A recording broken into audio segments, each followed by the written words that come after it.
Hello दोस्तों, कैसे हैं आप सब। आई होप कि आप लोग सब ठीक होंगे और स्वस्थ भी होंगे। मैं भी ठीक हूँ। तो आज हम करने वाले हैं आर्थिक भूगोल यानी कि इकोनॉमिक ज्योग्राफी, जिसके अंतर्गत हमारा टॉपिक है कोयला।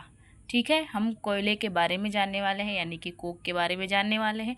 तो चलिए स्टार्ट करते हैं कि पेट्रोलियम तथा जल विद्युत की तरह कोयला विश्व का एक महत्वपूर्ण शक्ति संसाधन है। कोयला यानी कि ब्लैक डायमंड। ओके, क्या है? पेट्रोलियम तथा जल विद्युत की तरह कोयला विश्व का एक महत्वपूर्ण शक्ति संसाधन है। महत्ता की दृष्टि से कोयले को जो है काला हीरा भी कहा जाता है। थोड़ा मिस्टेक हो गया। ठीक है, महत्ता की दृष्टि से कोयले को काला हीरा भी कहा जाता है। अब देखिए, प्रोफेसर E.C. जैफरे के शब्दों में आधुनिक सांस्कृतिक जिन साधनों पर टिकी है, यानी कि जो आधुनिक सांस्कृतिक जो है जिन साधनों पर टिकी है, जिन सोर्सेस पे टिकी हुई है, उनमें कोयले को प्रथम स्थान मिलना चाहिए, क्योंकि कोयले के आधार पर ही विश्व के विभिन्न देशों ने औद्योगिक प्रगति की है। प्राय कोयले को वर्तमान औद्योगिकरण का हृदय भी कहा जाता है। तो चलिए देखते हैं आगे। कोयले के प्रकार।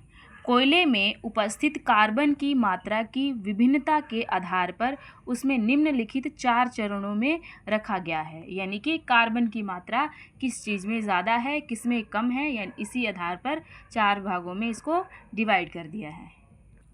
फर्स्ट देखिए है एंथ्रेसाइट, यानी कि यह जो है एंथ्रेसाइट है, यह सर्वोच्च किस्म का कोयला होता है, क्योंकि इसमें कार्बन की मात्रा 80% तक मिलती है।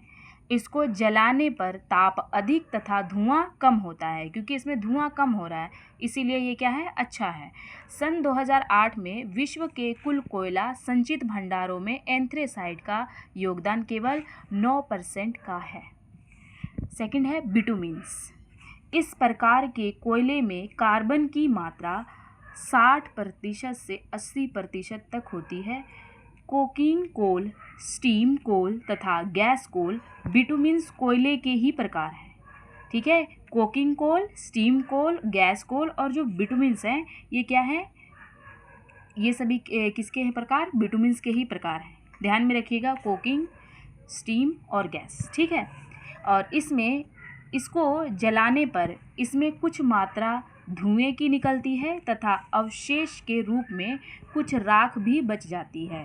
सन 2008 में विश्व के कुल संचित कोयला भंडारों में बिटुमिन्स कोयले का योगदान 58% का रहा। अब देखिए अगला क्या है, लिग्नाइट। यह कोयले की एक घटिया किस्म है, यानी कि इसमें कार्बन की मात्रा जो है काफ़ी कम है, जिसमें कार्बन की मात्रा 45% से 60% के मध्य मिलती है। इसमें धुएं तथा राख की मात्रा अधिक होती है।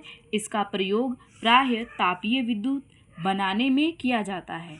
लिग्नाइट कोयले का रंग भूरा तथा काला दोनों प्रकार का होता है। सन 2008 में विश्व के कुल संचित कोयले यानी कि कोयला भंडारों में लिग्नाइट कोयले का योगदान 43% का रहा है। अब देखिए एक बात ध्यान में रखिएगा कि एंथ्रेसाइट में कार्बन की मात्रा कितनी है, 80% तक है, और बिटुमिन्स में 60 से 80%, यानी कि 60% तक है, 80 से 60 के बीच में है। और लिग्नाइट में अगर आप देखें पीछे से, तो अगर आगे से भी देखें तो 45% से 60% के बीच में है।